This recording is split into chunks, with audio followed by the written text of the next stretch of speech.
Hi everyone, good morning. তো আজ বাড়িতে পুজো ছিল, তাই সকাল সকাল উঠে রেডি হয়ে নিলাম। তো রেডি হতেই দেখি ঠাকুরমশাই চলে এসছে এবং আমার ঠাকুরমশাইকে আমার বড় মাঝি সব হাতে হাতে এগিয়ে দিচ্ছে। তো তারপর ঠাকুরমশাই পুজো শুরু করে এবং আস্তে আস্তে বাড়ির সবাই চলে এলো।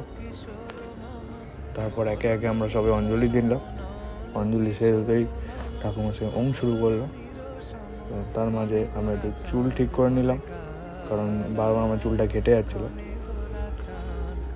এবার পুজো প্রায় শেষের দিকে। পুজো শেষ হতেই আমি প্রসাদ খেয়ে নিলাম এবং প্রসাদ খেতে না খেতেই আমার ব্রেকফাস্ট চলে আসে। তো তারপর ওরা আমাকে খেতে দিচ্ছিল না, ভিডিও করতে দিচ্ছিলো না, ইয়ার্কি মারছিল পাশ থেকে। তো যাই হোক, আমি খেয়ে দিয়ে বন্ধুর সাথে একটু আড্ডা দিতে বেরোলাম, কারণ এবারে সরস্বতী পুজোতেও আমি সিঙ্গেল। তো আমি এবার বাড়ি যাব, বাড়ি গিয়ে লাঞ্চ করবো। তোমাদের ভিডিওটা ভালো লাগলে লাইক কমেন্ট শেয়ার করে দিও। চলো, টাটা।